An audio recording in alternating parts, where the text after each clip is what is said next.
ನಮಸ್ತೆ ವೀಕ್ಷಕರೇ, ನಿಧಿ ಅಡುಗೆ ಚಾನೆಲ್ಗೆ ನಿಮಗೆಲ್ಲರಿಗೂ ಸ್ವಾಗತ. ಮೊಟ್ಟೆ ಬಳಸಿ ಅನೇಕ ರೆಸಿಪಿಗಳನ್ನು ನಿಮ್ಮ ಜೊತೆ ನಾನು ಶೇರ್ ಮಾಡಿದ್ದೇನೆ. ಆದರೆ ಮೊಟ್ಟೆ ಬಳಸಿ ಸ್ವಲ್ಪ ಯುನೀಕ್ ಆದ ಹಾಗೂ ಅಷ್ಟೇ ಟೇಸ್ಟಿಯಾದ ರೆಸಿಪಿ ಮಾಡಬೇಕಂತಾದರೆ ಖಂಡಿತ ಈ ರೆಸಿಪಿಯನ್ನು ನೀವು ಟ್ರೈ ಮಾಡಿ, ಸಖತ್ತಾಗಿರ್ತದೆ. ತುಂಬ ಸಿಂಪಲ್, ಟೇಸ್ಟಿ ಹಾಗೂ ಕ್ವಿಕ್ಕಾಗಿ ಆಗುವಂತಹ ಮೊಟ್ಟೆ ಗ್ರೇವಿ ಮಾಡೋದನ್ನು ಇವತ್ತಿನ ವಿಡಿಯೋದಲ್ಲಿ ಹೇಳಿಕೊಡ್ತಾ ಇದ್ದೇನೆ. ಇದನ್ನು ನೀವು ಖಂಡಿತ ಟ್ರೈ ಮಾಡಿ. ಒಂದ್ಸಲ ಮಾಡಿದರೆ ಖಂಡಿತ ಮತ್ತೆ ಮತ್ತೆ ಮಾಡ್ತೀರಾ, ಅಷ್ಟು ಚೆನ್ನಾಗಿರ್ತದೆ. White rice, jeera rice, chapati, paratha ಜೊತೆಗೆ ಒಂದು ಎಕ್ಸಲೆಂಟ್ ಕಾಂಬಿನೇಷನ್ ಅಂತ ಹೇಳ್ಬೋದು. ಬನ್ನಿ ಈ ಟೇಸ್ಟಿಯಾದ ಎಗ್ ಮಸಾಲ ಮಾಡುವ ವಿಧಾನ ನೋಡೋಣ. ಮೊದಲಿಗೆ ಇದಕ್ಕೆ ಒಂದು ಸಿಂಪಲ್ ಆದ ಮಸಾಲೆಯನ್ನು ರೆಡಿ ಮಾಡೋಣ. ಒಂದು 7 ಬ್ಯಾಡಗಿ ಮೆಣಸು, 8 ಸಿಪ್ಪೆ ತೆಗೆದ ಬಾದಾಮಿ, 8 ಗೇರು ಬೀಜ, ಈ ಮೂರನ್ನು ಬಿಸಿ ನೀರಲ್ಲಿ ಒಂದು 15 ನಿಮಿಷಗಳ ಕಾಲ ಸೇರಿಸಿಟ್ಟಿದ್ದೇನೆ. ಹಾಗಾಗಿ ನೀರಿಂದ ತೆಗೆದ ಈ ಮೆಣಸು, ಬಾದಾಮಿ ಹಾಗೂ ಗೇರು ಬೀಜವನ್ನು ಒಂದು ಮಿಕ್ಸರ್ ಜಾರಿಗೆ ಸೇರಿಸಿ ರುಬ್ಬಿಕೊಳ್ಬೇಕು. ಮೆಣಸು ಬಿಸಿ ನೀರಲ್ಲಿ ಸೇರಿಸಿ ನಂತರ ರುಬ್ಬುವುದರಿಂದ ಇದನ್ನು ಫೈನಾಗಿ ಪೇಸ್ಟ್ ಮಾಡಬಹುದು ಹಾಗೂ ಮಸಾಲೆ ಕೂಡ ತುಂಬ ಕೆಂಪಗಾಗಿ ಬರುತ್ತದೆ. ರುಬ್ಬಲು ಅಗತ್ಯಕ್ಕೆ ಬೇಕಾದಷ್ಟು ನೀರನ್ನು ಸೇರಿಸಿ ಇದನ್ನು ರುಬ್ಬಿಕೊಳ್ಳುವ. ರುಬ್ಬಿದ ಮಸಾಲೆ ನೋಡಿ ಈ ರೀತಿ ಇರಬೇಕು, ಫೈನ್ ಆಗಿರಬೇಕು. ನೆಕ್ಸ್ಟ್ ನೋಡಿ, ಒಂದು ಚಿಕ್ಕ ಬೌಲಲ್ಲಿ ಅರ್ಧ ಕಪ್ಪಷ್ಟು ಗಟ್ಟಿ ಮೊಸರನ್ನು ತೆಗೆದಿಟ್ಟಿದ್ದೇನೆ. ಇದರಲ್ಲಿ ಕೆಲವು ಹುಡಿಗಳನ್ನು ಸೇರಿಸುವ. ಒಂದು 1/4 ಸ್ಪೂನಷ್ಟು ಅರಿಶಿನ ಹುಡಿ, ಸ್ವಲ್ಪ ಉಪ್ಪು, 1 ಸ್ಪೂನಷ್ಟು ಕೊತ್ತಂಬರಿ ಹುಡಿ, ಅರ್ಧ ಸ್ಪೂನಷ್ಟು ಅಚ್ಚ ಖಾರದ ಹುಡಿ ಹಾಗೂ ಒಂದು ಅರ್ಧ ಸ್ಪೂನಷ್ಟು ಗರಂ ಮಸಾಲೆ ಹುಡಿಯನ್ನು ಸೇರಿಸಿ ಇದನ್ನು ಚೆನ್ನಾಗಿ ಮಿಕ್ಸ್ ಮಾಡಿಕೊಳ್ಬೇಕು. ಗಂಟಿಲ್ಲದೆ ಈ ರೀತಿ ಮಿಕ್ಸ್ ಮಾಡಿಕೊಳ್ಳುವ.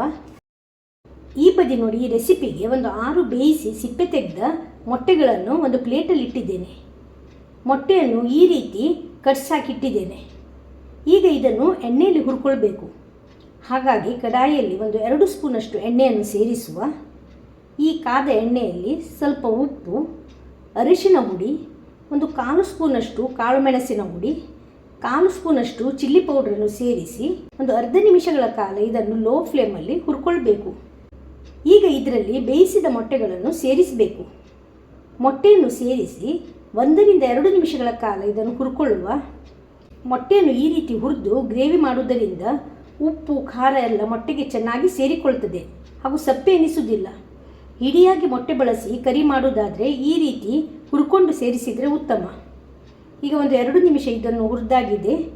ಹೊರಗಿನ ಕಲರ್ ನೋಡಿ ಚೇಂಜ್ ಆಗಿದೆ, ಸ್ವಲ್ಪ ಕ್ರಿಸ್ಪಾಗಿ ಬಂದಿದೆ ಕೂಡ. ಈಗ ಇದನ್ನು ತೆಗೆದು ಒಂದು ಪ್ಲೇಟಲ್ಲಿ ಇಡುವ.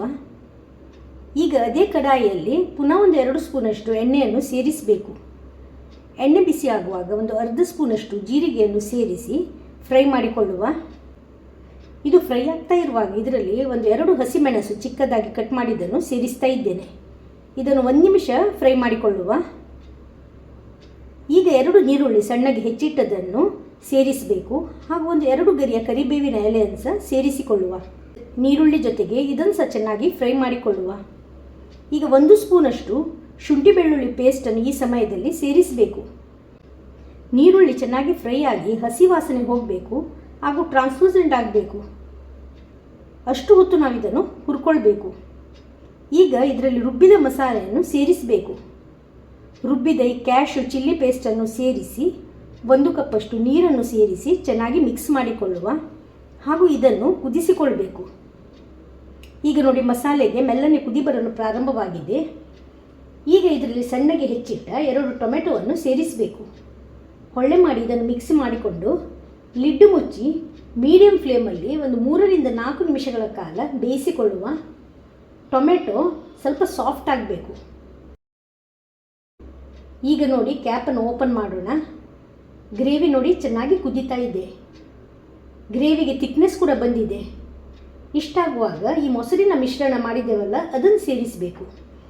ಲೋ ಫ್ಲೇಮಲ್ಲಿ ಇದನ್ನು ಮಿಕ್ಸ್ ಮಾಡಿಕೊಳ್ಳುವ. ಗ್ರೇವಿ ನೋಡಿ ಇನ್ನೂ ಸಹ ತಿಕ್ಕಾಗಿ ಬಂದಿದೆ. ಕ್ರೀಮಿ ಟೆಕ್ಸ್ಚರ್ ಕೂಡ ಬಂದಿದೆ ಹಾಗೂ ಮೆಲ್ಲನೆ ಕುದಿಯಲು ಸಹ ಪ್ರಾರಂಭವಾಗಿದೆ. ಈಗ ಇದರಲ್ಲಿ ನಾವು ಆಗಲೇ ಬೇಯಿಸಿಟ್ಟ ಮೊಟ್ಟೆಯನ್ನು ಸೇರಿಸಬೇಕು. ಇದನ್ನು ಮಸಾಲೆ ಜೊತೆಗೆ ಮಿಕ್ಸ್ ಮಾಡಿಕೊಳ್ಳುವ. ಒಮ್ಮೆ ಮಸಾಲೆ ಜೊತೆಗೆ ಈ ಮೊಟ್ಟೆ ಬೆರೆತ ನಂತರ ಕೈಯಿಂದ ಕ್ರಷ್ ಮಾಡಿದ ಕಸೂರಿ ಮೇಥಿ 1 ಸ್ಪೂನಷ್ಟು ಸೇರಿಸುವ ಹಾಗೂ ಸಣ್ಣಗೆ ಹೆಚ್ಚಿಟ್ಟ 1 ಹಿಡಿಯಷ್ಟು ಕೊತ್ತಂಬರಿ ಸೊಪ್ಪನ್ನು ಸೇರಿಸಿ ಕುದಿಸಿಕೊಳ್ಳಬೇಕು. ಈಗ ನೋಡಿ ಒಂದು 5 ನಿಮಿಷ ಬಿಟ್ಟು ಕ್ಯಾಪನ್ನು ಓಪನ್ ಮಾಡಿದ್ದೇನೆ. ಗ್ರೇವಿ ನೋಡಿ ಪರ್ಫೆಕ್ಟಾಗಿ ಬಂದಿದೆ. ಆಯಿಲ್ ಕೂಡ ನೋಡಿ ಸಪರೇಟ್ ಆಗಿದೆ. ಚೆನ್ನಾಗಿ ಇದನ್ನು ಮಿಕ್ಸ್ ಮಾಡಿಕೊಳ್ಳುವ. ಸೇರಿಸಿದ ಕ್ಯಾಶು ಸ್ಪೈಸಸ್ ಸೇರಿ ಒಳ್ಳೆ ಗಮಸ ಬರ್ತಾ ಇದೆ. ಉಪ್ಪು ಖಾರ ಪರ್ಫೆಕ್ಟಾಗಿ ಬಂದಿದೆ ಕೂಡ. 1 ರಿಂದ 2 ನಿಮಿಷಗಳ ಕಾಲ ಇದನ್ನು ಹೈ ಫ್ಲೇಮಲ್ಲಿ ಕುದಿಸಿ ಗ್ಯಾಸ್ ಫ್ಲೇಮ್ ಆಫ್ ಮಾಡಿದರೆ ಸಖತ್ ಟೇಸ್ಟಿಯಾದ ಎಗ್ ಮಸಾಲ ರೆಡಿ ಆಗ್ತದೆ. ಬಹಳ ಟೇಸ್ಟಿ, ಸಿಂಪಲ್ ಹಾಗೂ ಕ್ವಿಕ್ಕಾಗಿ ಆಗುವಂಥದ್ದು. ಸೇಮ್ ರೆಸ್ಟೋರೆಂಟ್ ಶೈಲಿಯ ಈ ಮಸಾಲೆ ವೈಟ್ ರೈಸ್ ಜೊತೆಗೆ ಒಂದು ಎಕ್ಸಲೆಂಟ್ ಕಾಂಬಿನೇಷನ್ ಅಂತ ಹೇಳ್ಬೋದು. ನೆಕ್ಸ್ಟ್ ಟೈಮ್ ನೀವು ಎಗ್ ಮಸಾಲ ಮಾಡೋದಾದರೆ ಖಂಡಿತ ಈ ವಿಧಾನದಲ್ಲಿ ಟ್ರೈ ಮಾಡಿ. ಇದನ್ನು ನೀವು ಗೀ ರೈಸ್, ಚಪಾತಿ, ಪರೋಟ ಜೊತೆ ಸವಿಬಹುದು. ಸೊ ಇವತ್ತಿನ ಈ ರೆಸಿಪಿ ಇಷ್ಟವಾಗಿದ್ದಲ್ಲಿ ವಿಡಿಯೋಕ್ಕೆ ಲೈಕ್ ಮಾಡೋದನ್ನು ಮರಿಬೇಡಿ. ನಿಮ್ಮ ಫ್ರೆಂಡ್ಸ್ ಹಾಗೂ ಫ್ಯಾಮಿಲಿ ಮೆಂಬರ್ಸ್ ಜೊತೆಗೆ ರೆಸಿಪಿಯನ್ನು ಶೇರ್ ಮಾಡಿ.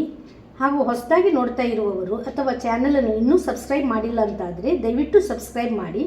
ಧನ್ಯವಾದಗಳು.